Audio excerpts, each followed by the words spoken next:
Ladies and gentlemen, welcome everyone and thank you so much for joining us today. My name is Wei Kian and I'm from Tenaga National Berhad, the host of today's Energy Sector Roundtable Engagement number 2 on the topic of low carbon mobility. Now, on behalf of Tenaga National Berhad, we are glad that you can spend time with us today as we are continuing with the series of roundtable conversations on the energy sector.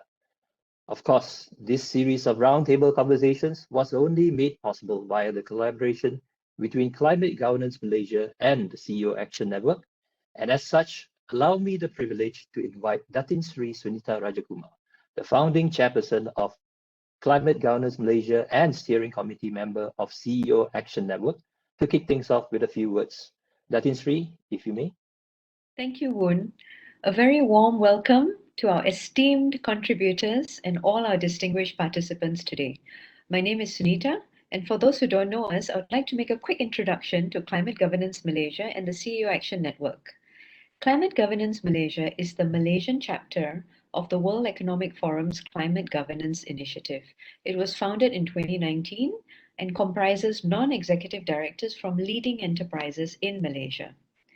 The CEO Action Network is a network of CEOs representing around 45 leading companies across 20 priority sectors in Malaysia, working to address the issue of increased sustainability ambitions.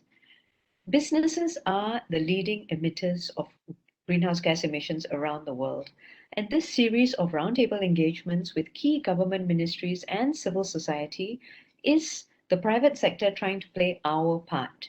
And more specifically, this initiative is being led by directors and CEOs. Collectively, our focus is on making sure that companies play their part in increasing their climate and sustainability ambitions. Companies can make a huge difference in the fight against the triple crisis of climate change, biodiversity, and pollution. So both CAN and CGM are organizing this series of roundtables across three main sectors: energy and transport, plantations, and the circular economy. Ladies and gentlemen and friends, CAN and CGM are really honored to have you with us today. We all have a common goal in moving our industry forward on climate action. To be really effective in moving the needle, we need clear and predictable government policy. In today's session, we hope to get feedback and ideas on high impact areas in the area of low carbon mobility that can significantly lower our sector's carbon impact and get us on the road to net zero.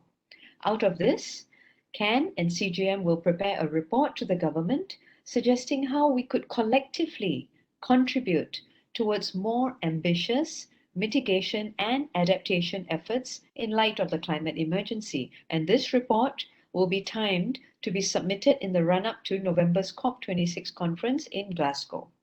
More generally, we want to play our part in building a whole of society, all of government engagement between stakeholders. For today, we are especially pleased to have the support and involvement of Puan Normah Osmar, Deputy Secretary General, Ministry of Transport, who will be delivering the keynote address. Thank you so much, Puan. We are also very grateful to Datuk Fazlur Rahman Zainuddin, Tenaga National Berhad, for agreeing to be a keynote speaker as well. Thank you, Dato. The conversation will be skillfully moderated by Encik Ahmad Hadri Haris from Shell Malaysia. Thank you, Hadri. And aside from Datuk Fazlur, the other panelists will be Encik Hazaimi Noor bin Omar, Director Low Carbon Mobility at MGTC, Dato Madani Sahari, CEO of MARii, Dato Aisyah Ahmad, President Malaysian Automotive Association, Dato Sharul Hilmi, President of Malaysian EV Owners Club. I would also like to thank Petronas, Tenaga and Shell for organizing this series of roundtables for the energy sector. We would not have been able to do this without you. I am very confident that with the excellent panelists we have with us and with your inputs, we will have a rich exchange of ideas today. We thank you all for investing your time with us today. Back to you, Woon. Thank you, Datin Sri, for that insightful prelude to today's event. Now, before we continue further with today's agenda, let us run a short poll to get your feedback on whether you think our country is doing enough to spur low carbon mobility adoption, namely transportation modalities with reduced carbon footprints, such as electric vehicles. Now, you should be able to see the poll appearing in your WebEx client. In addition, should you have any questions or comments that you would like to pose to our speakers and panelists, feel free to put them in the Q&A section. Now, rest assured that your input can be seen and heard by all our honored guests this afternoon. So do submit your questions. Now, with this being a discussion on low carbon mobility, I would venture that most of us here would probably think we can do more, but let us see how it goes.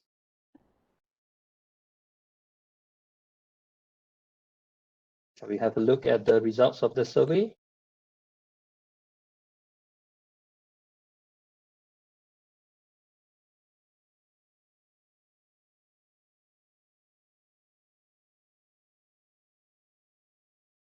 Can we have the results, please?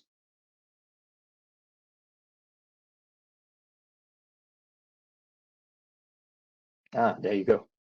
Okay, as you can see, the majority of us believe that we can definitely do much more in the country on low carbon mobility. So, and hopefully today's conversation will go a long way towards achieving that. And with that, ladies and gentlemen, we indeed, as mentioned by Datin Sri Sunita earlier, we have an exciting lineup of speakers that will be gracing the stage next, beginning with Yang Berbahagia Dato Fazlur Rahman Zainuddin, Chief Strategy and Ventures Officer of Tenaga Nasional Berhad, and followed by our honored guest today, the Deputy Secretary General Policy from Ministry of Transport, Yang Berusaha Puan Normah Osmar. And so without further ado, let us welcome Dato Fazlur to kick things off with his welcome note. Dato, over to you. Thank you very much, Wei Kian, for the introduction. Assalamualaikum and a good day to everybody. First and foremost, I would like to extend my sincere appreciation to our honored guests today, the Deputy Secretary General Policy from the Ministry of Transport, Yang Berusaha Puan Normah Osmar. Thank you very much for taking the time to join us today for the second CEO Action Network Energy Sector Roundtable focusing on the topic of low carbon mobility. Ladies and gentlemen, this is the second of a series of 5 roundtable discussions on the energy sector aimed at discussing whether Malaysia can achieve net zero emissions by 2050. The first energy sector roundtable conducted 2 weeks ago discussed a pathway to a carbon neutral Malaysia. Without doubt, the energy sector plays a critical role in making carbon neutrality happen in Malaysia. However, one of the key takeaways for me from the first roundtable was carbon neutrality is not something that can be accomplished solely through decarbonization of the energy sector. Rather, it is a complex system that will require the decarbonization of various other sectors, and one that will require a whole of government and whole of society approach to happen. Indeed, sustainability is now an agenda on many CEOs' lists. Hence, this series of roundtable discussions organized by CAN alongside Climate Governance Malaysia is part of our efforts to address and solicit feedback from critical climate sustainability concerns in Malaysia. As such, it is our hope that the discourses that we'll be having today and over the next few weeks will succeed in raising awareness of the urgent need to tackle climate change and seed ideas for action and policies to drive our national climate ambition. Ladies and gentlemen, I believe that all of us here acknowledge the fact that our world is gradually changing from the effects of climate change. The impact of climate change may appear subtle at the beginning, but as global temperatures rise, these results in ecosystem shifts such as rising sea levels, increasing abnormal weather phenomenon like floods, storms, and droughts. If left unchecked, the results over time can be devastating, with the risk of ecological disasters creating havoc on our Earth's biodiversity, water and food supply, society and health systems, and the economy. Of course, I'm not here today to be the prophet of doom and gloom. Clearly, the world has recognized the threat of climate change, and governments all over the world have realized that there is an imperative for all nations to band together to combat climate change. The Paris Agreement was a historic demonstration of almost all countries' collective commitment to address climate change, and there are huge expectations for the next COP26 in Glasgow this November 2021 to further strengthen our commitments to climate action. In line with the climate change efforts of the governments of the world, businesses too are facing increasing pressure to do their part to demonstrate their support and leadership in decarbonizing their respective organizations and industries. Tenaga Nasional Berhad is no exception. As the #1 electric utility in Malaysia, TNB is expected by many of our stakeholders to take on a pivotal role in the decarbonization of the Malaysian energy sector while demonstrating leadership in sustainability commitments. We fully subscribe to the need to ensure environmental sustainability in the provision of electricity to combat climate change as the first part of our energy trilemma.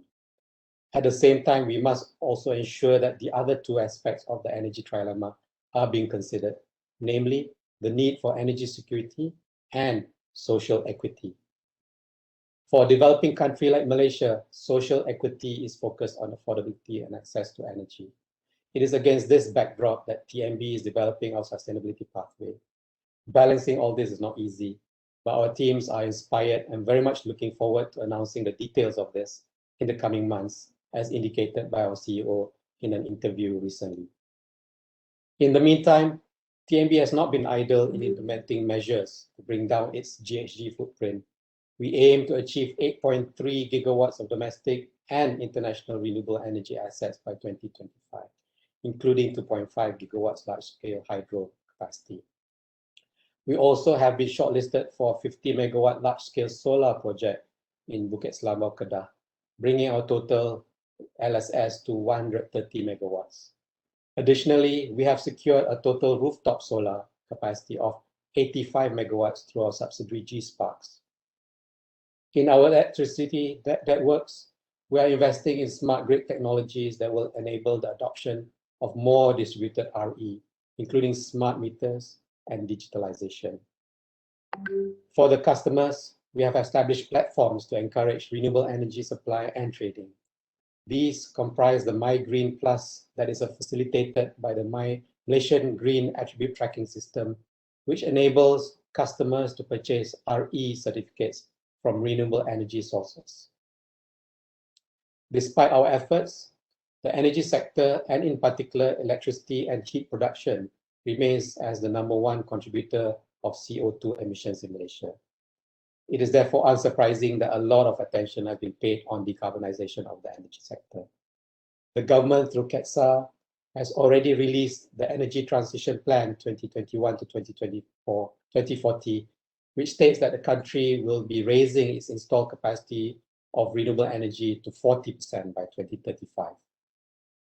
This, along with the gradual reduction of coal generation, is expected to significantly reduce the amount of CO2 emissions arising from electricity production. We believe that while it is crucial that the energy sector is gradually decarbonized, it is merely a piece of the jigsaw puzzle that constitutes our nation's decarbonization efforts. Similar efforts and measures must also be in place for other sectors, and most notably the transport sector. Based on the numbers obtained from Malaysia's third biennial update report to the UNFCCC, electricity and heat production remains as the largest contributor of CO2 emissions at 103,000 gigagrams CO2, representing around 39% of Malaysia's CO2 emissions. This is followed closely by road transport, which contributed around 55,000 gigagrams CO2, accounting for 21% of Malaysia's total CO2 emissions in 2016. It is therefore crucial for the transport sector to decarbonize, as this addresses the societal shift on the demand side of the energy transition. Just as our country's electricity generation supply side is gradually being decarbonized and more REs introduced into our generation mix, a transition to electric vehicles needs to take place in Malaysia sooner rather than later, particularly to capitalize on progress and synergies in storage technologies, which has both EV and grid applications. Electric vehicles, and particularly battery electric vehicles, have zero tailpipe emissions, and hence putting more BEVs on Malaysian roads in place of internal combustion engine vehicles will contribute significantly towards the reduction of our nation's overall GHG emissions. We also believe that electrification of mobility is an economic game changer for Malaysia, as new technology will certainly stimulate higher value economic activity within our ecosystem. At the same time, transitioning to electric vehicles will also bring about other economic and health benefits, including reduced urban air pollution and the accompanying reduction of health costs arising from it. Our subsidiary, TME Research and Berhad, together with MGTC, UKM, PDAC, conducted a study this year on the environmental and health benefits of EV adoption. This study found that the reduction of both nitrogen oxides and sulfur dioxides that results from the elimination of tailpipe emissions with EVs can potentially help avoid health costs per year to the tune of 9.1 billion ringgit. The same study also established that the life cycle GHG emissions for BEVs or battery EVs that run solely on battery source electric power is around 23% lower than internal combustion engine or ICE vehicles, even under the current Malaysian grid generation mix, taking into account the generation plans up to 2040 under JPET 2020. As such, ladies and gentlemen, we believe that it is important for Malaysia to start looking seriously into accelerating the transition into low carbon mobility, especially BEVs. TMB is prepared to lead this exciting transition, not only as an infrastructure provider, but to drive a collaborative approach with a coalition of stakeholders to realize this important step towards decarbonization. As it stands, we see several major barriers hindering the adoption of EVs in Malaysia, including the lack of public EV charging infrastructure. As the electricity provider, TMB has been approached by the industry players with regards to the EV charging infrastructure. Together with MGTC, TMB has put up 73 charging stations in 31 locations by 2020 to understand the needs and expectations better. We are certainly learning new things in the process, and also from many of you, and we aim to build upon this learning. There have been several encouraging signs of private sector investment into Malaysian public EV infrastructure of late, including the planned build-up of several DC fast chargers along our Malaysian roads. Of course, it is important for any business making such investments to ensure that the infrastructure will be reasonably utilized to avoid them becoming stranded assets. For TMB, we have been exploring several business models to drive up the foundational support for EV adoption in Malaysia. We believe by working with like-minded partners, we can build a strong foundation to encourage more acceptance of low carbon mobility. Our recent MOU with DHL Express Malaysia is one such partnership, as they have a long-term vision to achieve net zero carbon emission goals. And TMB is helping them to advance the electrification of their fleet in several years' time. This MOU is our initial step to support the EV ecosystem by working with other partners down the value chain of the EV ecosystem. This milestone testifies to what our CEO Datuk shared recently in The Age, that TMB is ever willing to provide the necessary EV infrastructure across the nation, and that we are very serious on the EV front. To this end, we have set up a project management office to drive the EV agenda and to look forward to making strong strides forward along with our partners on this path.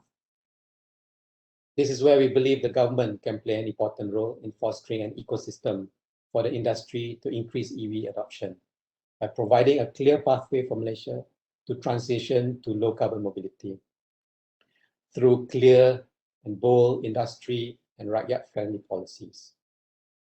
The news of a low carbon mobility pathway will provide a strong signal to the private sector, industry, and consumers. This signaling is important to provide confidence and guide the necessary investments and plans to transform and capitalize on the inevitable electrification of mobility. On this note, Tenaga Nasional Berhad is keen to work with any private sector party that wants to transition to electric mobility, and at the same time, step up on multi-ministerial engagements to flesh out Malaysia's low carbon mobility plans. To end my welcome note this afternoon, I would like to put forward my hope for today's session, namely for the discourse that we will be having in a short while to be a cradle for great ideas and suggestions to take Malaysia's low-carbon mobility scene forward. Before I do that, we have the great honor and privilege to listen to the Deputy Secretary General Policy from the Ministry of Transport, Yang Berusaha Puan Normah Osmar, to share her ministry's point of view on low-carbon mobility and to set the tone for the following roundtable discussion. Thank you for your attention. Puan Normah, the floor is yours.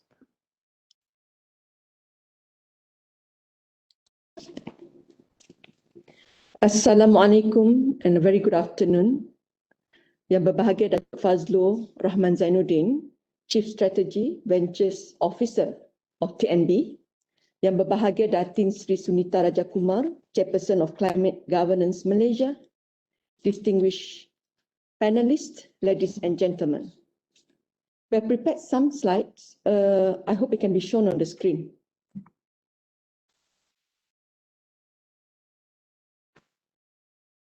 First of all, I'd like to congratulate the organizers of this event, CO Action Network and Climate Governance Malaysia, for organizing the second energy sector roundtable engagement themed low carbon mobility.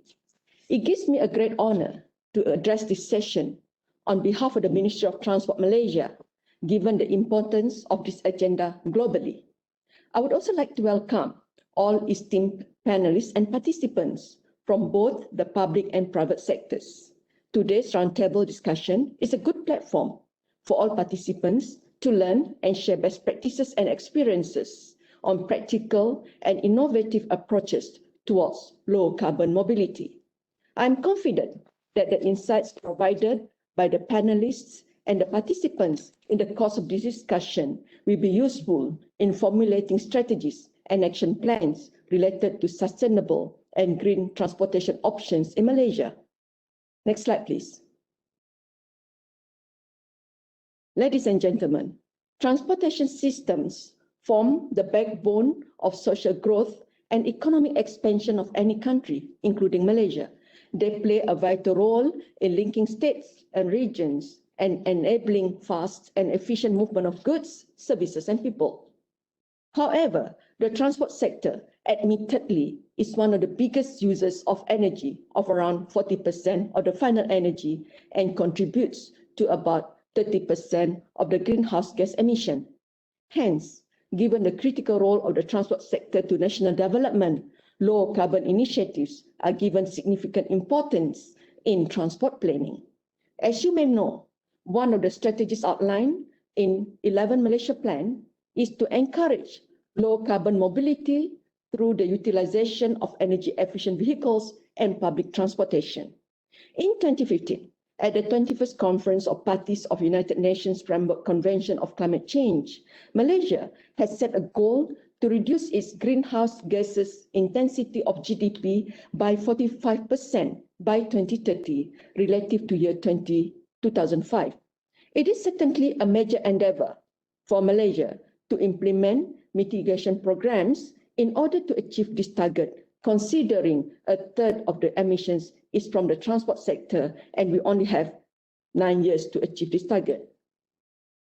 Thus, the government has adopted more initiatives to reduce carbon emission through our core policies. The National Transport Policy, launched in 2019, has embedded this as one of its 5 thrusts, namely Policy Thrust 4, Advance Towards Green Transport Ecosystem. In line with the Sustainable Development Goal 2030, this thrust will ensure that the transport system will be efficient, clean, and resilient with minimal impact to the environment and natural resources, while serving the purpose of providing efficient mobility to the nation. On parallel initiatives in the pipeline include the National Energy Policy by the Economic Planning Unit and the Low Carbon Mobility Blueprint by the Ministry of Environment and Water. The government will continue to devise policies and initiatives to utilize green technology in the transport sector, which will improve energy efficiency, reduce carbon emissions, as well as embed sustainability and green options in transport operations. Next slide, please. Ladies and gentlemen, the government's focus has always been on driving the shift from the usage of private vehicles to rail and public transport. While we will not be able to completely stop people from buying a car, we can influence their travel choices. Through means of regulation, infrastructure design, and providing alternative transport offering, we are certain that we can encourage our population to use alternative mode of transport, such as public transportation options, to get from one activity point to another. Mass transit would not only reduce emissions, but it will also reduce road congestion, a particular trait in urban areas such as Klang Valley. Hence, in recent years, the government is giving more attention to the rail transportation system and has approved a number of mega projects which will have a major impact on enhancing the economic development of the country. Just to name a few projects in the pipeline, these include MRT2. The Putrajaya line is expected to be fully operationalized by 2023, and the East Coast Rail Link, ECRL, is expected to commence by 2027. To complement our rail services, we have the public bus services, which is the backbone of the public transport system. In the Greater KL area alone, we have more than 1,500 buses in operation, which equals to about 20 buses per 100,000 population. This number is still, however, well short of our target to achieve of about 50 buses per 100,000 population as recommended by the World Bank. Therefore, moving forward to the next decade, our focus will be to introduce more buses. They are either battery-powered or hybrid or fully electrified. Next slide, please. Ladies and gentlemen, electric vehicles represent a promising step towards lowering greenhouse gas emissions from the transportation sector. Car manufacturers such as Volvo have plans to only sell electric vehicles by 2030. In Norway, more than 70% of all cars sold in the country last year were electric ones. We need to ensure that our local car manufacturers too embrace this change so that we can have a localized base for the ecosystem. Nevertheless, at this point, driving an electric car in Malaysia can be challenging, given that we still lack the infrastructure that supports electric vehicles usage en masse. There are 421 charging points in the country as at March 2021, with targets to increase the amount to 125,000 by 2030. I am certain that with the launch of the policy on electric vehicle industry soon, Malaysia will scale up and spur the EV industry in the country. Similar to cars and other land transportations, aeroplanes emit carbon dioxide and other pollutants which contribute to global warming. In line with the recommendation of the International Civil Aviation Organization, ICAO, through the global market-based measures, Malaysia is committed towards addressing environmental challenges and sustainability. Recognizing the pressing need, Malaysia has pledged its undivided support to participate in the voluntary pilot phase of the carbon offsetting and reduction scheme for international aviation, short for CORSIA, and to fulfill the Sustainable Development Goals towards reducing carbon emission by 40%. As you know, Malaysia is one of the biggest palm oil producers. Being prudent and in order to ensure sustainability, we have introduced the Malaysian Sustainable Palm Oil MSPO certification scheme in 2013 in addressing the global concerns on the sustainable production of palm oil, including that of biodiversity loss, greenhouse gas emissions, and the destructions of wildlife habitats. However, we understand that according to the ICAO CORSIA eligible fuels document, crude palm oil does not meet the CORSIA sustainable criteria to qualify as CORSIA eligible fuels. In view of this, the Malaysian government is committed towards empowering research on biojet fuel as a resource for eligible fuels, in which 40 million has been allocated for sustainable fuel research grants during the Budget 2020 presentation. Thus, Malaysia aspires to see crude palm oil to be included as an acceptable feedstock in CORSIA in the future. Malaysia recognizes the importance of utilizing sustainable aviation fuel, or short for SAF, in reducing carbon emissions. However, the current market price of SAF is 3 times more expensive than the conventional fossil jet fuel and is not economically feasible to be implemented by aircraft operators. Hence, Malaysia would like to reiterate ICAO's Assembly Resolution A4080, which acknowledges the need for SAF to be developed and deployed in an economically feasible, socially and environmentally acceptable manner. The use of SAF will mainly be driven by CORSIA due to aircraft operators' ability to claim for emissions reduction from its offsetting obligations. However, Malaysia recognizes that the use of SAF also goes beyond CORSIA compliance and is important in supporting the aviation industry's global aspirational goal in environmental protection. On the maritime front, Malaysian ports have developed and implemented various green initiative programs, such as investing in more energy efficient and environmentally friendly cargo handling fleets, monitoring carbon emissions from port equipment and service and vehicles, and so on. In fact, Port Klang, our own Port Klang, was one of the 8 ports in the Asia-Pacific region that was awarded the APEC Port Services Network in 2020 for its impactful eco-friendly initiatives. Also, as part of the Malaysian government's commitment towards implementing the initial strategy on the reduction of greenhouse gas emissions from ships, Malaysia is voluntarily participating in the International Maritime Organization IMO Partnerships in Environmental Management for the Seas of East Asia project, in which Malaysia monitors greenhouse gas emissions by developing a baseline GHG emissions inventory for all vessels within Malaysian waters. And the second initiative, the IMO Green Voyage 2050 initiative on port emissions monitoring program, which will entail developing a digital port emissions inventory to understand baseline emissions and monitor emission levels within port waters. Subsequently, emission reduction strategies are to be implemented, focusing on port call optimization systems to support just-in-time arrivals. Ladies and gentlemen, before I conclude my speech, I would like to highlight that the change that we need to partake may seem as additional cost to bear, but in the long term, we will find that it will actually be more cost-effective than before. And not only that, the primary focus of attaining a reduction in greenhouse gases with the ultimate target of carbon neutral will be attained, inshallah. With that, I would like to once again thank the organizers, CO Action Network and Climate Governance Malaysia for keeping the conversation on this important topic active and alive.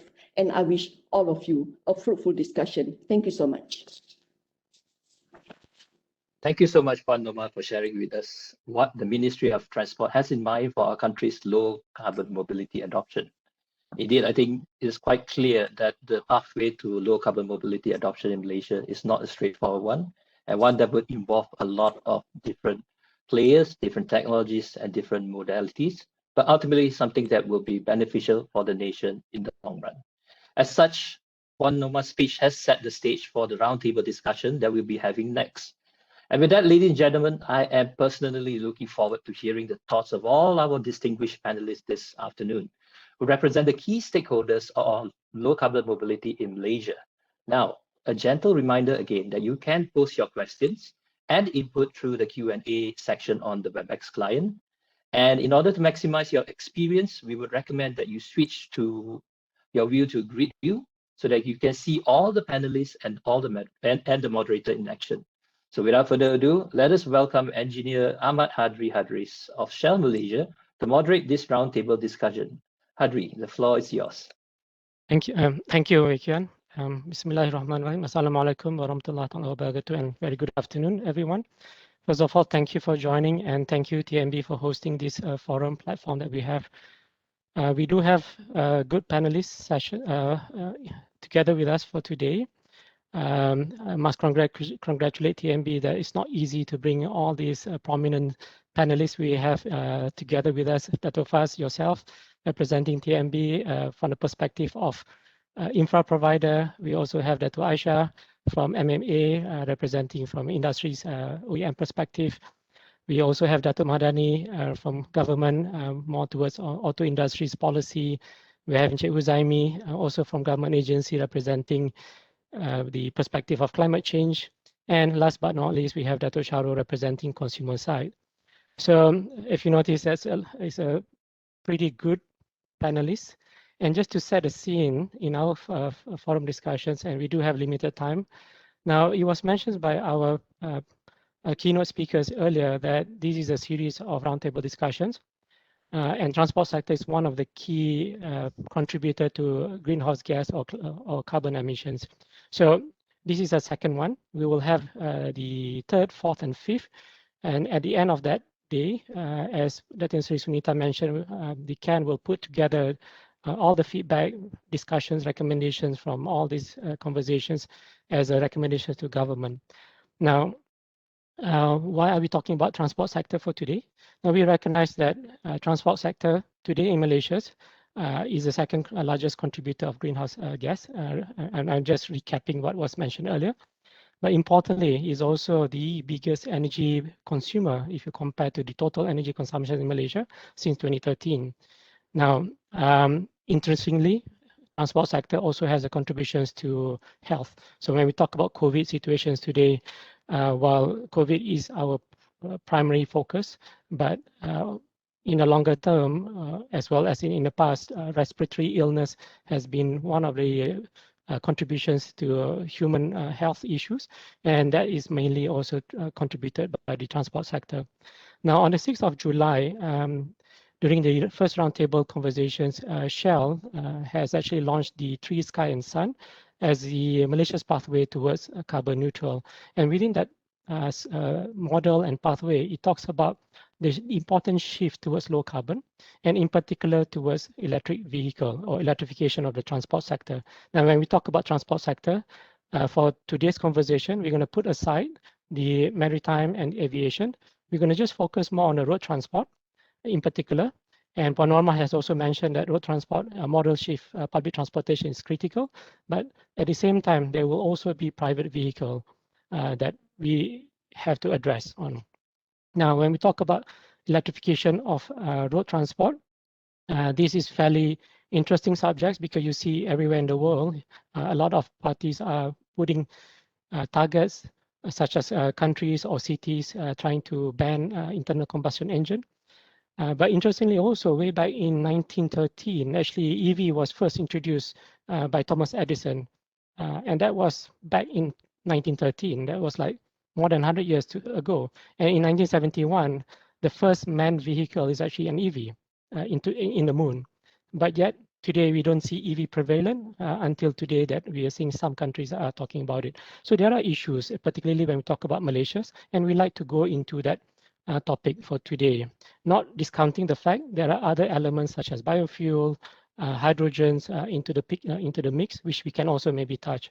So what I'm going to do is that I'm going to invite each of the panelists just to do a short remark, opening remark. Let's keep it succinct, keep it short, just for about 2 or 3 minutes. And if I may, I'd like to start with the government policy side. So perhaps can I invite Datuk Madani first and followed by Encik Hazaimi. Datuk Madani, just 2 or 3 minutes.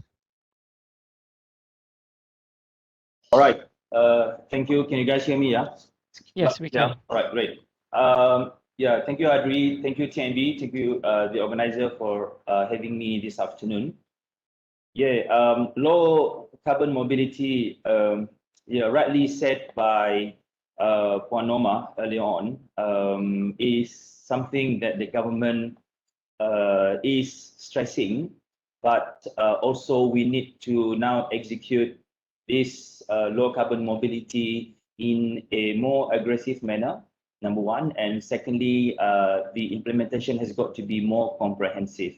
It cannot be only angled from the manufacturer standpoint, but it has got to include other parameters such as energy policy, even the issues of overall sustainability, industrialization, the participation of technologists, companies coming into the supply chain, not only trying to be involved as a manufacturer of vehicles as well as parts and components, but also as supply chain to the system development as well as system integration. So I hope in our discussion today, we will be able to discuss this topic in a more comprehensive manner, understand all the parameters, the prioritized parameters that need to be made available, if not yet available, and to really put forth aggressive, strong policy. I would say policies that could be implemented in the next 6 months to 1 year. We obviously, many of the policies have got targets to achieve by the year 2030 and even 2040. That's fine. But it is my opinion that for the next 1 to 2 years, low-hanging fruits have got to be implemented. We need to allow the industry to come in more aggressively so that while policy is to facilitate, but industry have got to be given the platform and the window so that they could participate in a more, I would say, holistic and more aggressive manner. That would be my opening to this event, and that's what I hope that we could achieve at the end of this conference. Thank you, Hadri. Yep, thank you. Hazaimi, next. Hi, everyone. My name is Hazaimi from the leading agency of CASA. They're looking into this green technology and also climate change. So we've been looking into this EV since way back. In fact, back in 2015, DCC had released the electric mobility blueprint. And since then, we had learned a lot from what we stipulated in the EMB. What we found at the time, of course, the target for the EMB was not met because back then there are so many things that we had learned along the way. One of the things that we have learned is that we have to look into this EV on more holistic manner. So not only like trying to push EV on its own. In fact, we have to look at it on the bigger perspective on the overall transport sector. Hence, since 2018, we had looked into developing the low carbon mobility blueprint that look into the low carbon mobility as a whole. We found out that electric vehicles still one of the leading initiatives that can contribute into like the vehicle efficiency and also the emission reduction for the land transport sector. So as such, EV is being recognized as one of the 4 focus area under low carbon mobility blueprint. In MGTC as well, we are pushing for the charging infrastructure to support for the electric vehicles uptake in Malaysia. So with us, we have a Charge EV as the brand, and this is the brand that is recognized as the national EV charging infrastructure since the GTMP, Green Technology Master Plan was released last time. To date, we have about 400 charging points that is supporting the EV industry in Malaysia, but I can tell you guys that it's not enough. We have about 30,000 plug-in vehicles. About 90% of those is plug-in hybrid. That is probably the reason why the shortage of the EV charging infrastructure has not become such a huge issue unless when the BEV or full EV is going to come in. So this becomes like a very, very critical aspect to take care. So from there, based on that simple number, like the lowest ratio of the EV charger to the vehicles is about 30 to 1. So we should be looking to at least about 1,000 charging points today, just to cater to the market requirement today. But we only have about 400 from Charge EV, and then there will be like a few more coming from several other charge point operators. We are thankful that our Charge EV is being supported by many different organizations. We started with government support through AIBE funds. And then we had expand with collaboration with industry players. TMB also contributed quite a lot into this charging infrastructure. Sarawak Energy Berhad and a lot of other organizations. We hope that we can push for EV in more aggressive manner, like Datuk Madani mentioned. And we are very much aligned to that. Thank you. Thank you, Hazaimi. So we've heard both from the government perspective or agency perspective. So next, may I invite Dato Aisha from industry's point of view, followed by Dato Faz, and last Lee, followed by Dato Sharul. Dato Aisha, over to you, please. Can you unmute yourself using the screen? Okay, now we can hear. Yes. Okay, can you hear me now? Yes, we can. Okay, thank you for inviting me for this discussion session. What we hope to achieve from this roundtable discussion is for both manufacturers and franchise holders. What we're hoping is the discussion will enable more customers to decide to buy EVs. And the most important for EVs to be saleable in Malaysia is for it to be affordable, and for the government policies to be very clear so that they know exactly what's going to happen in the future. And affordability is very, very important, as well as the infrastructure for the charging stations must be available so that it's easier for them. If they want to charge their vehicles, it's available throughout Malaysia, and not only along the federal highways, but also in buildings, development, and all that. So this is why we are happy to participate, because we know the government is here with us, the policymakers are here with us, and they hear us. But what we want to know also is when is the actual EV policies will be implemented in Malaysia. We hear it's supposed to be soon, but we're still not sure. That's all I have to say. Thank you. Thank you, Dato Aisha. So Dato Faz, you've heard Dato Aisha also talk about infra, so keep it short, please. But I think thank you very much, Hadri, and firstly, thank you very much for all the other panelists to join this conversation. I think it's a very good group of people. Hope to get interesting ideas.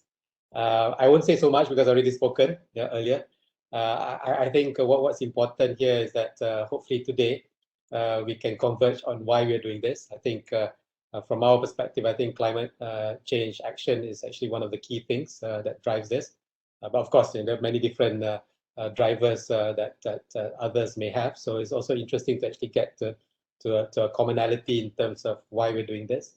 I mean, personally, I think, since infrastructure has been mentioned, and I think infrastructure is actually, if you look at user survey, I think it's amongst the top reasons of why the considerations of buying EVs or not buying EVs. Yeah, and as Tenaga, as an infrastructure player, yeah, we acknowledge that. But what's important here is that we believe that we cannot do it alone. Yeah, we need to work closely with players in the industry to match in terms of supply and demand. Yeah, so where the demand is, and where we can do the supply. So these are things that we would like to actually do more work. So we are opening the doors. Yeah, laying the carpet out for this collaborative effort to work with industry players. And I think also it's quite important, I think, to my mind, is that as we go about this discussion, what is our ambition level? Yeah, in relation to how are we looking at in terms of electrification of mobility, particularly, let's say, for example, the conversion of ICEs to electric vehicles. I mean, we see a lot of emphasis on pace happening across different markets, different countries. We also see OEMs actually moving down that path, committing to certain phasing out of ICEs and moving to sales of EVs, etc. We also see within the Southeast Asia region, our neighboring countries also making certain commitments. So I think just want to understand, what is our collective ambition level, yeah, so that maybe if we can come together and make things happen. So with that, thank you very much, Hadri. Yep.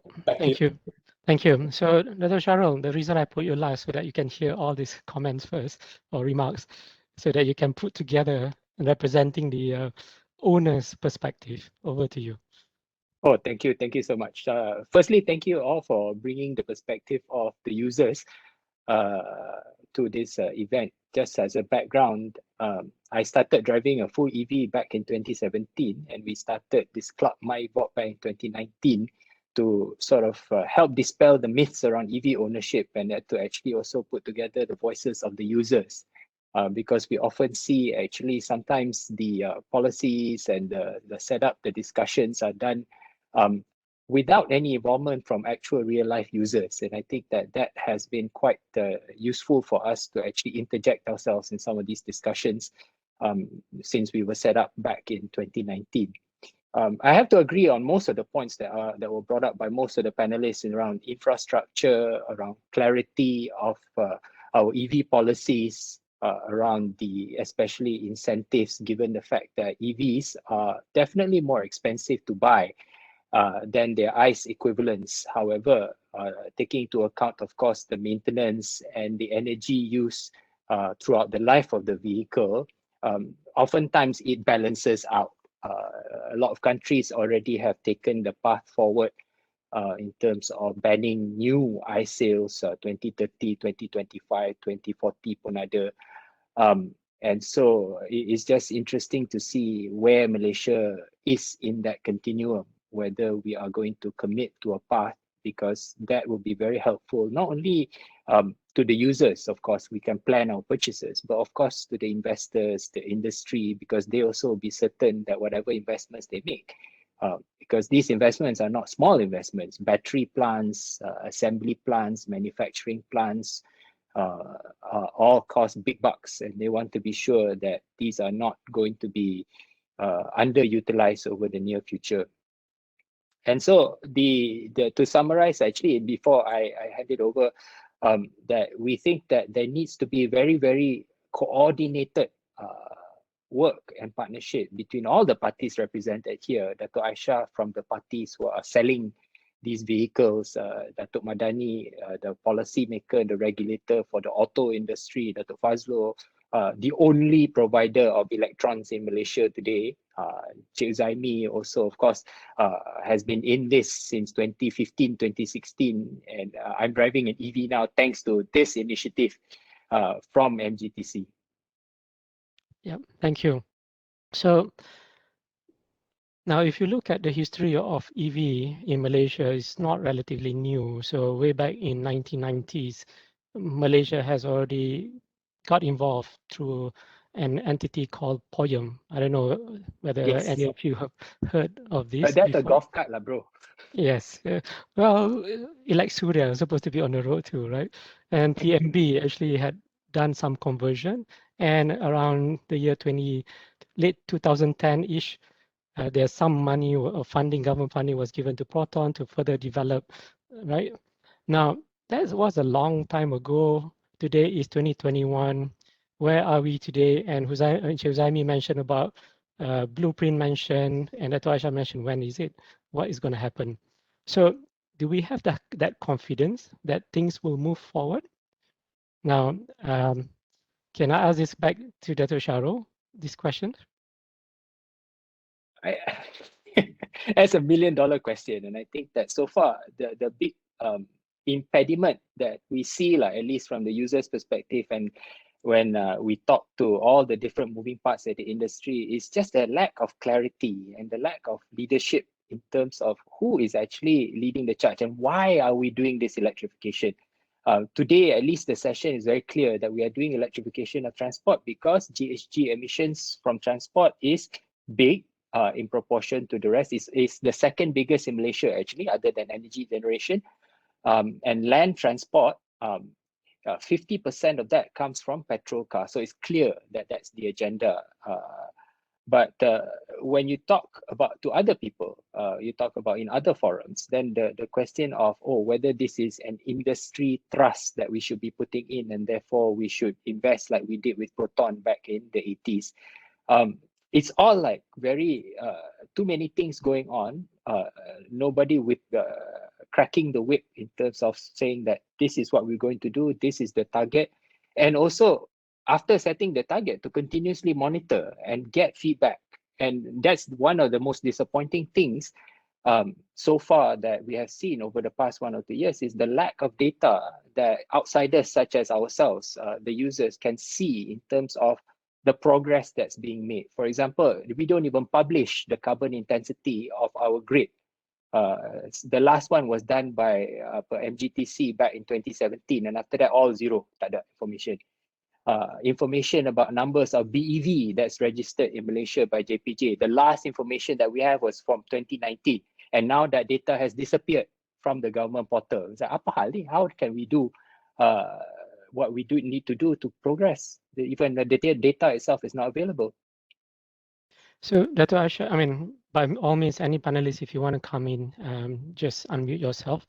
Dato Aisha, do you have anything to add? You mentioned about clarity and for the players to have a clear government policy so that you can plan forward. And you mentioned affordability.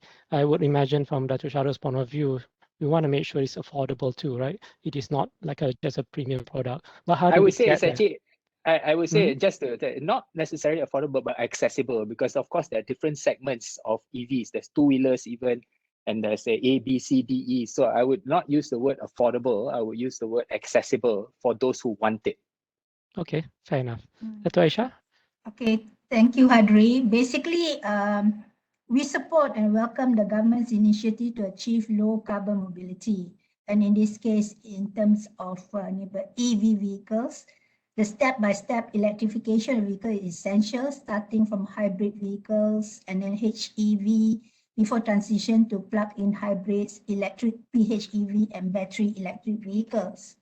The mass market acceptance will be driven by product pricing and convenience of high-powered locations. This is very important for TMB. You know, we must make sure that if we buy EV vehicles, we will not, be stranded along the highways or anywhere in the country. So this must be very, very important for us. And also users will accept a 30 minutes duration for charging. But if you have to wait for 5-6 hours before you be able to charge the EV vehicles, then forget it. You're not able to sell the vehicles, that's for sure. Yeah, and the density of charging structure, the locations must be significantly, especially in the urban locations throughout Malaysia, East and West Malaysia, as well as in Sabah and Sarawak. For the manufacturers, for us, what we would like to see is more incentives for CKD, zero import duty, zero excise duty, replacement. Equipments related to electric powertrains should also be exempted, as well as the issue of getting charge infrastructure off the high off cost. So we are hoping that TMB will reduce the cost for charging the EVs. High installation costs to connect, high cost of power compared to subsidies on petrol costs, and investors not willing to invest when EV vehicles are low in numbers. It's a chicken and egg situation, that's how I look at it. And very small margin on power deliveries to the customer. These are some of the issues that we feel must be solved and looked after before EVs will be really kick off in the market. And difficulties in getting charging properties, business owners to co-invest. Most wants the car manufacturers to pay for everything. Hardware, rent, power.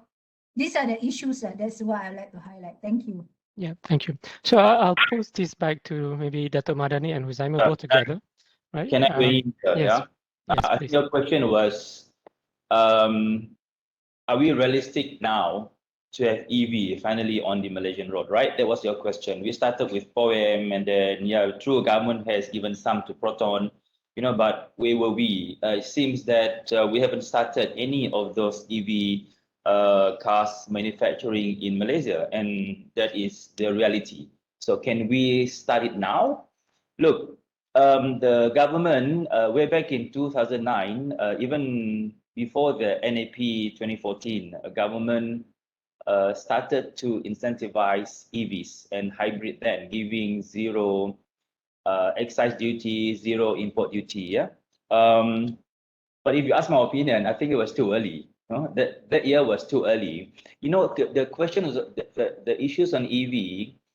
The panelists have spoken a lot of about variables, parameters, that need to be enabled, infrastructures that need to be enabled. And these are things, you know, Dato' Aisha mentioned chicken egg. True, it is a chicken egg situation, but the more the public realize the importance of having low carbon mobility, number one, and the more government really put forth a policy that is going to enable, you know, the implementation of EVs on the road, the more and more all of these are being appreciated across the stakeholders, it's actually easier to put forth a policy that is implementable. And I think this time around, not only the government has more appreciation on low carbon mobility now, but the industry players are more ready, I think, to come in. We have discussed with a few other OEMs. They have got products, they have got services ready to be deployed. They have got good products that can go for 400-500 kilometers per charge. They have got technologies that are able to do rapid charging, as mentioned, you know, below the 30 minutes timeline. And on top of that, we have got now EVOC, for example, yeah, Datuk Sharul and his members in EVOC, there's a consumer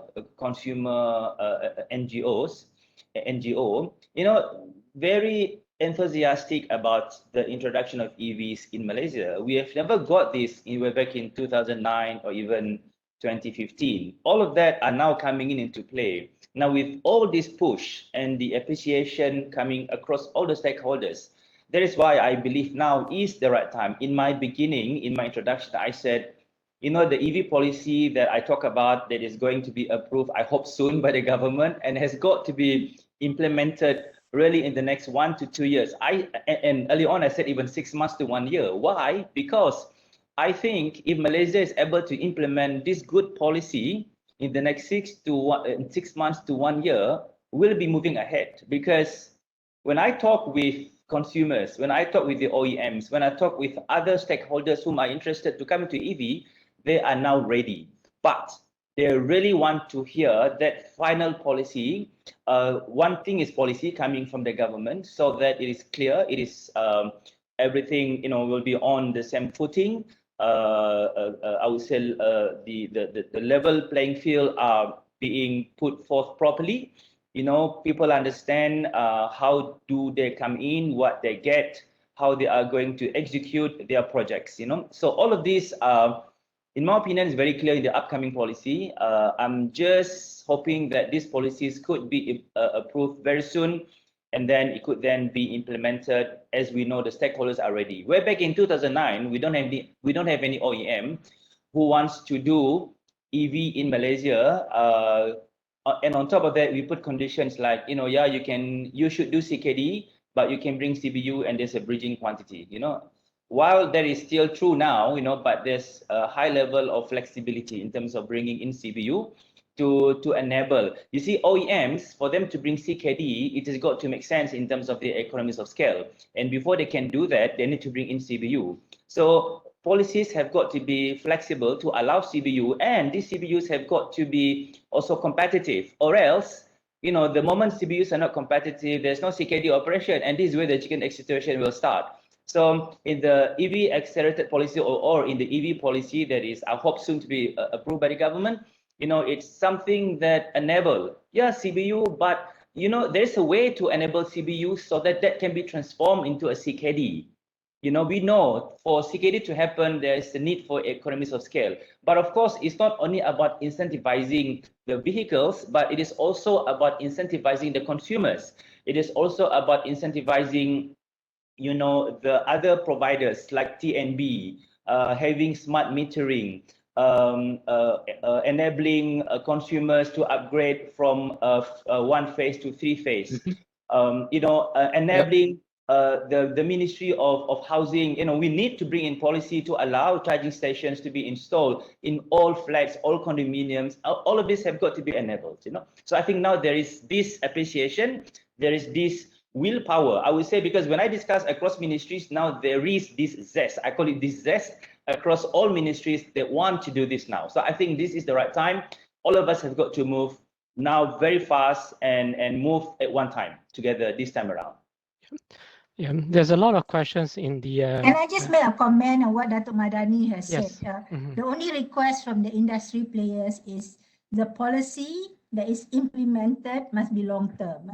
Like the last time when they implemented on the CBU, the incentives is for 1 or 2 years. After that is removed, and we are really caught unguarded, you know. And this is where the implementation for the EV policies must be long term so that people have confidence to introduce the EV vehicles in Malaysia. That's the only comment. Yeah, it is long term, Dato Aisha. It is until 2030 minimum. Yeah, and you will mention that, Dato Madani, up to 2030 in the policy. All right. I believe all of this has been discussed in preparing that policy earlier, right? So, Hazaimi, I can concur that one. But is that the right time? I mean, we're having COVID situation today. I see one of the questions in that chat box is, we have COVID. Is that, are we misaligning our priorities for now? Or how can this EV ecosystem can actually help the whole SMEs, industries, in Malaysia to grow beyond COVID pandemic? I believe it's a new industry for us to kick off, and based on the the driving pattern or the behavior, EV will fit very good in terms of addressing this COVID. So probably it's along the way you might need to spend more time isolating yourself in the car, and then EV probably the best way for you to do that because you're idling inside the car and you're not polluting the surrounding environment. Thank you. Yeah. So in the Trees, the Sky, the Sun scenario that was launched by the ministers 2 weeks ago, it puts certain perspective for the transport sector to decarbonize. So it says the focus towards low carbon mobility needs to start now. It needs to achieve before 2030 or at least by 2020 for the EV market to thrive in Malaysia, so that by the year 2050, at least 50% of road transport is electrified.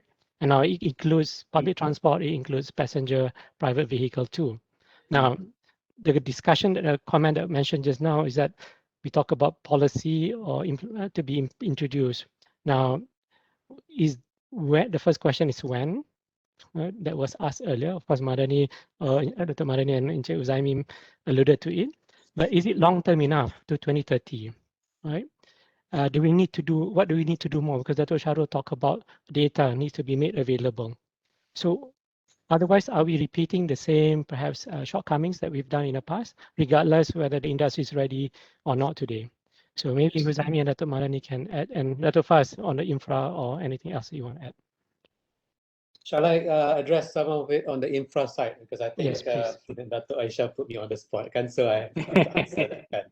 So anyway, no, I think it's very much correct. Like in terms of infrastructure, is very important. Yeah, I think that's fundamental to our business. So we tend to we understand this very well. Yeah, economic development without infrastructure, nothing happens. Yeah? So we understand this.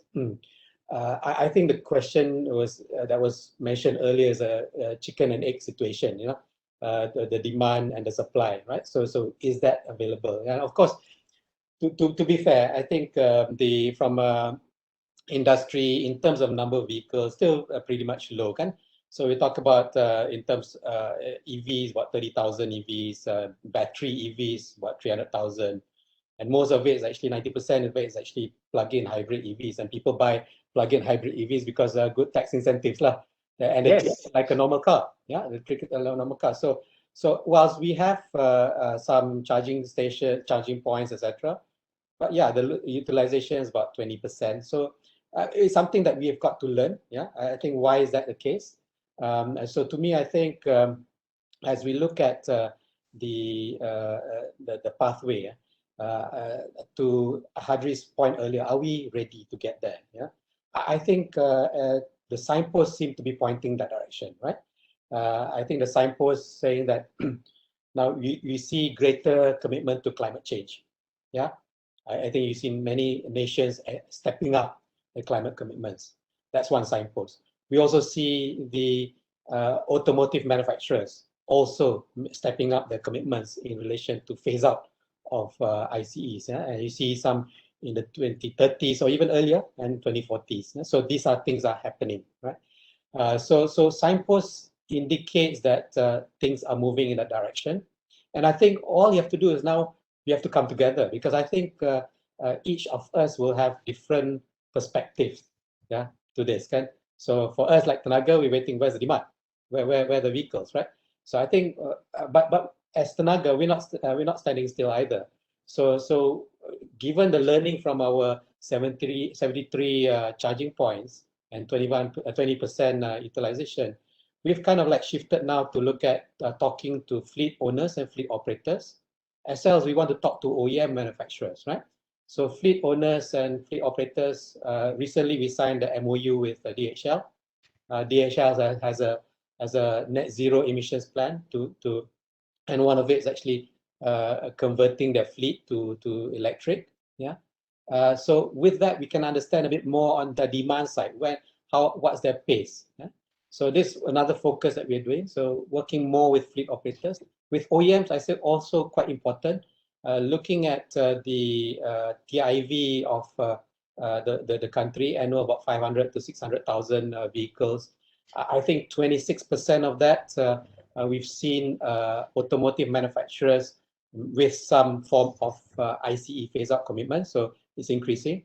Although the top four manufacturers, Produa, Proton, Honda, and Toyota, will still very much still need to have some direction on that side. But we want to talk to them, yeah. In fact, we would like to talk to some of the national manufacturers to actually understand where their game plan is. But again, ultimately, direction of the country, what is it that we want? And I think I'm very, very excited to wait for the low carbon mobility campaign and to understand directionally where we're heading. 2030, yeah, okay, fine. But I think we need to look at even beyond that. It is something which requires significant investment, and we need to understand that investment, where is it heading? So I think on infrastructure side, we're okay. We want to talk to people, yeah. We're willing to do that, yeah. But we have to come together lah. One party cannot do on its own. So before I pass this to Dato Madani and Hazaimi to answer, so just bring back, Dato Faz mentioned that we want to provide the infra, but we want to see how the market react to it. Dato Aisha said, oh, we want to supply into the market, but we need clarity in terms of policy. And then Dato Shahrul's club is waiting to purchase, right? And I believe there are other people out there where. So it boils down back to what we're talking about, this low carbon mobility, the policy that you say that, oh, it's going to come, but is it going to be really as per public's expectation? When is it going to come out? And how would it be encompassing, addressing all this different perspective that we have in light of this current COVID situation as well? So maybe Hazaimi first, and then maybe Dato Madani. Yeah, I think in the sense of the customer or the end user is ready to adopt this. I think we have heard this in many different platforms.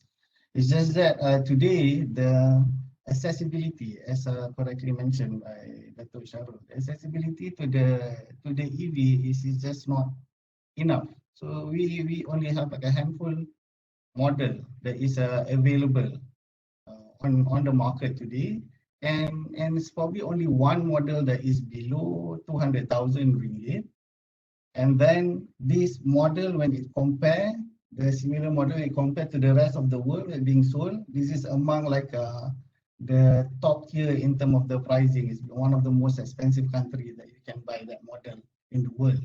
So there's something that is not really right in that equation over there. Every time that we run surveys, people are ready. The technology acceptance is there. Based on like the latest report, even for the EV today, back in 2015, maybe the average of the EV is about 200 kilometers per charge on any DC cycle. Now it's at 350. And then the prices, if you look at the Nissan Leaf, for instance, this is the same. So what it means is like the technology or the betterment of the vehicles had it up to the cost, to the price. So the price stay the same, but the car got better. moving forward, we hope that this 350 kilometer per charge is kind of like the magic number, where the effect of the price will start to be shown. And then you're talking about the long term. This is not, to us, it's probably, it does not really necessary for us to really think what is beyond 2030 that deep, because we are also expecting the price parity to happen for the EV. So for the middle segment, maybe 2025, 2026, the price parity will achieve. And with the growth of the EV today, it's probably going to be earlier. 2030, maybe it's a price parity for the lower segment. So we did a bit of analysis on the, it's not affordability, right? Because the Malaysian is buying the car on all price spectrum. Yep. So about 50% of the vehicles in Malaysia, 52%, is 70,000 ringgit and below. So if you can put the price at that, then you capture like the whole market already. But if you look into like the higher segment, even like 200,000 ringgit vehicles and beyond, the market size is still 5% of the TIV. And then for 100,000 ringgit vehicles and above, the total market size is about 28%.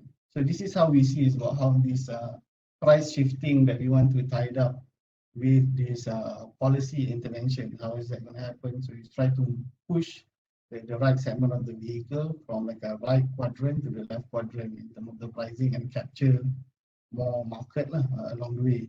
But nevertheless, LCMB not really expecting like a too aggressive. But while we are doing the study, there's a lot of like different kind of feedback, and there's a lot of like nerve on putting such a big number. So in LCMB, if the plan is to put about only 15%, 15% at 2030 out of the TIV, and the TIV for the 2030 is expected to be then more than 1 million cars at the time. So you're looking at about 15% of that. So right now, after we're seeing like Indonesia is coming up with a much more aggressive statements, right? 2025 looking at 20% market already with BEV. So maybe along the way we have to make an adjustment. Maybe we have to even like strengthen the policy direction that we have. Can I just ask a bit, what about two-wheelers? Because that gives a different segment of market as well. Is that being addressed, and how do you see? Yeah, right now the two-wheelers lack a lot of like standards. Unlike the passenger vehicles, where a lot of standards is being very much matured. So in fact, under our technical committee, under the IEC group, so we ISC group, the Jabatan Standard, we are adopting about 10 standards for this year to make it compulsory on the EV vehicles. But then for the motorcycle, there's pretty much lacking. The charging standard has not been there. Nevertheless, the volume for motorcycle and car in Malaysia is about the same. It's about 500,000-600,000 a year. But then the driving behavior is something that we are looking at the moment.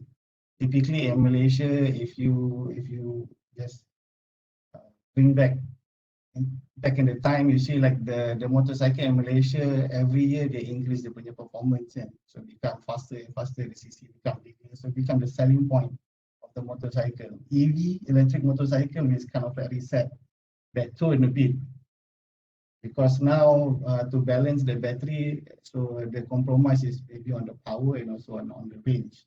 But on this electric motorcycle, we are looking at two things. One is the battery swapping system, on how to actually standardize that or get the workable swapping system in Malaysia for motorcycle, and also addressing this growing e-commerce market for the food delivery and light delivery system. So we are looking into these two for the electric motorcycle. So Dato Madani, if the key that was, yep, go ahead. Yeah, look, Hazaimi, there is this low carbon policy you guys are doing, right? And I know inside that low carbon policy, you make reference to the MARii EV policy. Yeah, the MARii EV policy. I mean, I think this is something that people maybe need to understand. There is this low carbon policy, which is encompassing a lot more than just mobility, a lot more than just cars, motorcycles, and transportation. It is really the entirety of low carbon. So there's one big policy. Under that policy, there is a reference to mobility, which is now the EV policy that MARii is drafting and trying to get the approval from the government. Now, I can talk about EV specific, but not the overall low carbon ecosystem. Now, so under this EV policy, as I mentioned, I've mentioned a lot to some of the associations, even to YBhg. Perhaps today I can also say a little bit about the EV policy that I said I'm hoping for it to be approved by the government soon. It touches several areas. Number one, it touches the areas of direct taxes, or we should call it indirect. Sorry, we call it indirect taxes. Excise duty, import duties. These are indirect taxes to the product. Yeah. So there's that angle. So this is an angle whereby reduction of I would say really a great reduction of excise duty as well as import duties to EV. Okay, that's one.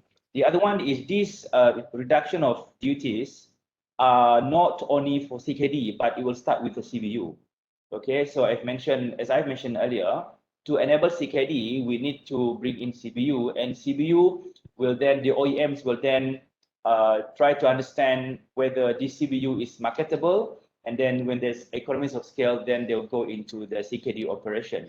But the actual thing is, policy has got to enable this. For example, the reduction of excise duty, the reduction of import duties.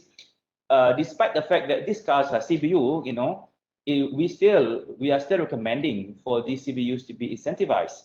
Then only the prices can come down. Then only people will buy. Then only there's economies of scale. Then there's only all this supply chain ecosystem of EV charging and so on and so forth will come in. Then only the CKD operation will make sense. So for that reason, this entire excise duty, import duty, or should I say this duty reduction or incentives on this has got to be prolonged to a time period that can enable all of this CBU to CKD to kickstart. Now, of course, we need to understand, not all models will be transformed into a CKD operation. I mean, models that are high-end, for example, it may not be viable for them to do CKD. So probably they will still remain with CBU. Now, for that reason, the ecosystem of EV is just not about the assembly or the manufacturing of vehicles.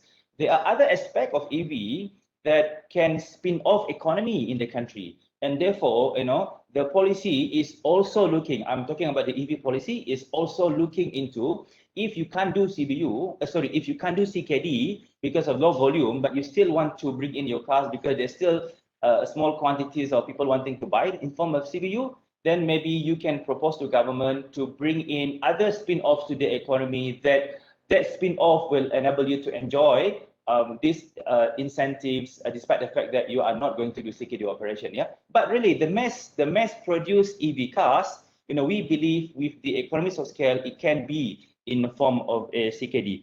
Now, earlier on, I was talking also about consumer. Yeah. Now, consumer, apart from incentivizing the charging station at home, there is also the aspects of tax. Yeah, that's something that is yet to be finalized. To be honest, I'm not sure whether this will be approved or not, but that's something that we are also recommending. People buying EVs, they should be incentivized in form of some form of direct tax to the consumer, to the buyer. Yeah, that's something that is yet to be finalized, and for this reason, I think this one area of the EV that's got to be quickly finalized by the government, so that something that the government can announce, and then the OEM can start to come in and roll in their EV plans. I'd like to touch on one thing. Yeah.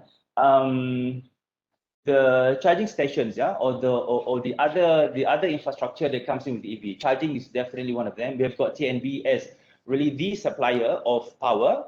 but I would like to make it clear that in terms of the charging stations, that is open up to everybody. Okay, really at the front end, policy opens it up to, all players, whoever wants to come in and contribute or install this charging station, and with a business model that is viable for them. And of course, incentives are also being recommended, for such ecosystem to be, for such businesses to be made available in the country.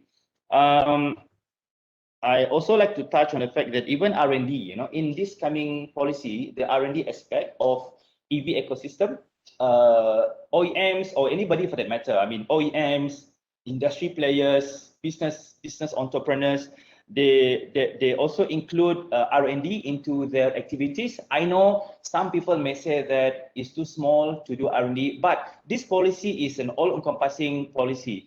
While many OEMs may not want to do R&D in Malaysia, that's fine, but there are other players who wants to do R&D and contribute this R&D into as part of the bigger picture of what the OEM wants to do, or even R&D in the areas of batteries, R&D in the areas of charging, putting in IoT into the charging infrastructure. These are small R&Ds, not big R&D, but some who wants to do big R&D are also welcome, but what I'm saying is, part of the ecosystem is people doing R&D along the ecosystem of EV are also being recommended for them to receive incentives. Now, Hazaimi mentioned about standards, very true. So the NAP, actually this is not inside our EV policy, because it has been already recommended in the NAP 2020.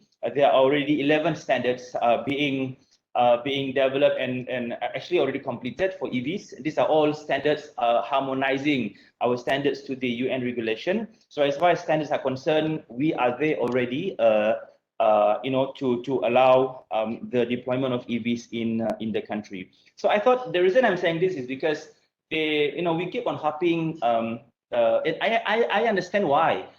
People need clarity of policy. They need to understand whether it is in the next 5 years, 10 years, 20 years, So as I've mentioned earlier, I think all stakeholders, TMB, for example, has been coming over and we've been meeting, we've been discussing about even pilot projects, even other leasing sharing companies. They've been coming to MARii and they're also proposing for EV sharing and so on and so forth. So all of these are already in the discussion. And some OEMs are already coming in wanting to start production of the EVs in the country. Of course, they will start with CBU, then they will go into CKD. So what I'm saying is, never had we been discussing on EV with many stakeholders at the rate that we are doing it today. Even though it's EMCO and MCO, for that reason, really at MARii level, to be honest, we've been working day and night, every day, honestly, until really late evening, because there are so many discussions coming in, apart from, of course, trying to open up the economy, of which, it's really a very challenging thing to do right now. But we are still, really trying hard to open up the economy across all sectors. But at the same time, all these parallel sessions about EV, other aspects of what MARii investment trades are still going on, as other countries are still pursuing their trade and investment policies. Yeah. So okay, so that's what I want to say. Add on to what Hazaimi has mentioned. Thank you. Thank you.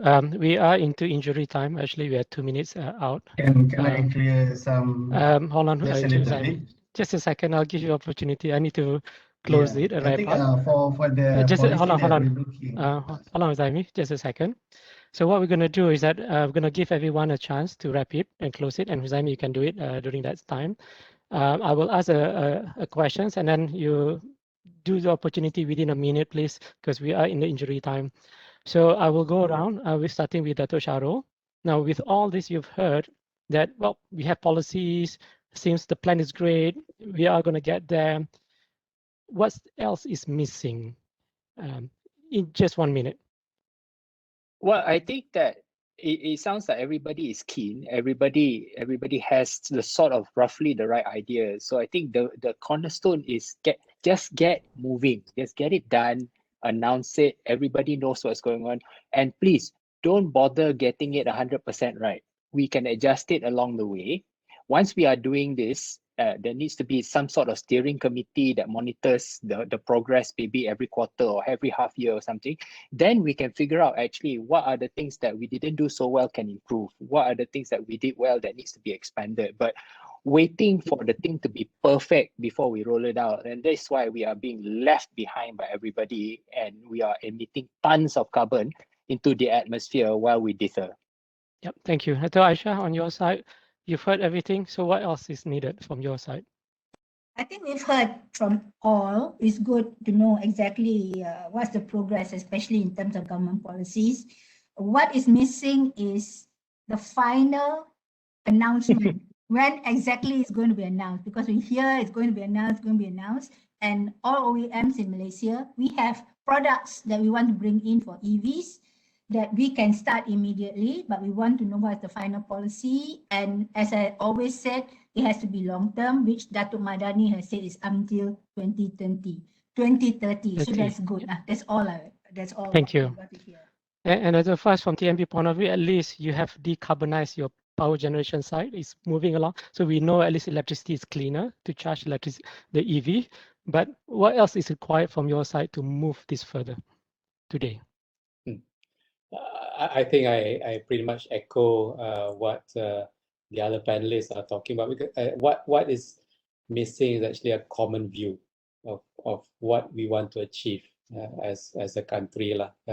I think that's the key thing lah, because it sounds like we all seem to be discussing about the same thing today. Yeah, but how do we bring that and converge and actually say that, okay, yes, this is what Malaysia wants. This is what we want. Yeah, and I think that's the key thing lah. So that's what's missing. We need to bring everybody together and tie them into one position for the country. Yeah. Okay. I will invite Dato' Madani. So my questions to you will be: you've heard all this. The key questions will be: who's actually responsible in government? Which ministries is it? Yeah, as far as the industry is concerned, it's MARii. So the EV policy, it is under MARii. So MARii, work together with all the stakeholders across its agencies as well as the other stakeholders in drafting this EV policy that I've talked about. And MARii is also, they have discussed it across all ministries as well. So MARii is the one that will be bringing it to the government for the final endorsement by the government. Thank you. And Encik Hazaimi, a final chance for you to wrap it up together. And are we really going to see this low carbon mobility? And are we going to really going to get there in terms of decarbonizing the transport sector? So we believe with the LCMD we can decarbonize the transport sector. Just to correct a bit on the Madani earlier, the policy is looking at the land transport. So within the land transport, we are not only looking for the EV, but there's also another thing yang missing on this discussion that we have, which is the emission consideration in vehicles registration. Right now, it's not Malaysia compared to neighboring country. We do not really consider the emission fully.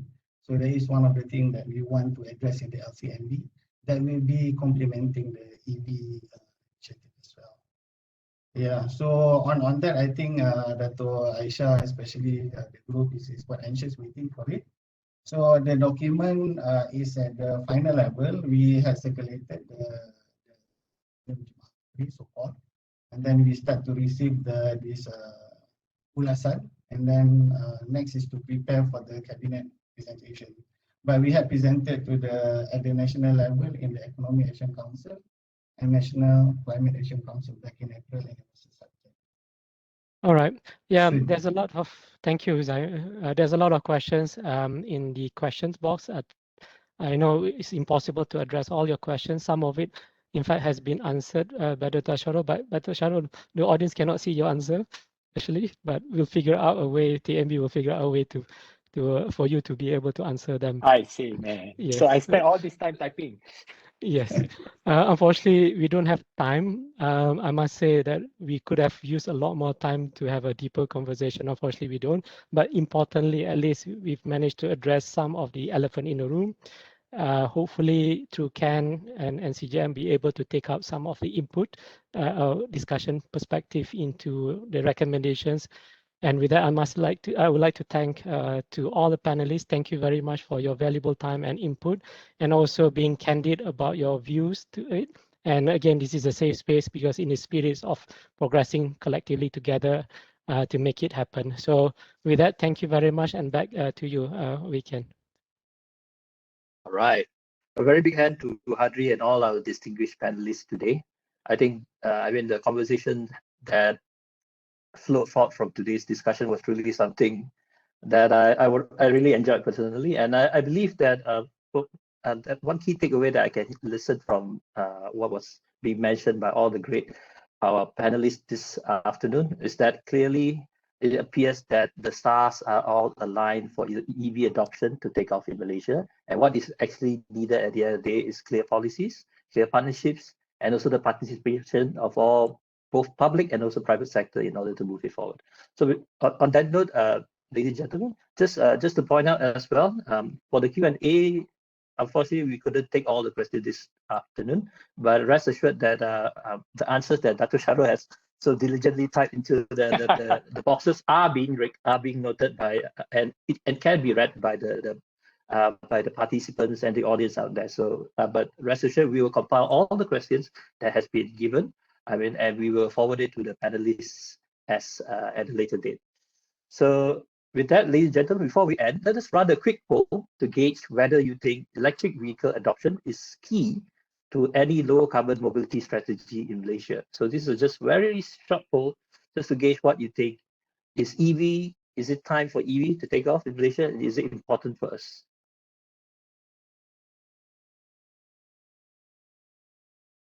Okay, let's know your thoughts on this. So while we are waiting for the poll results, do be reminded that the third roundtable engagement will be happening 2 weeks from now, on the 3rd of August, on the topic of renewables and electrification, which is probably another equally fascinating topic to explore. And as such, do join us again in the upcoming roundtable engagement. All right. So let's have a quick look at the poll results. So do you believe that electric vehicle adoption is key?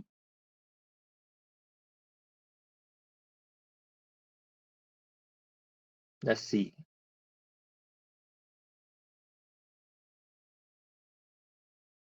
I think everyone is waiting with bated breath for the outcome to come up.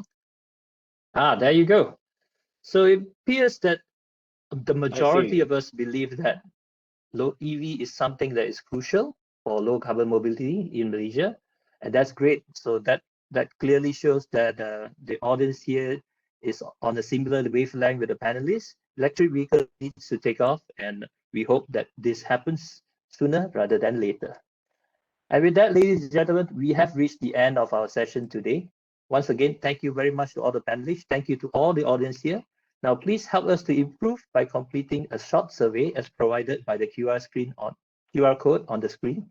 And with that, do stay safe and take care. Goodbye, everyone.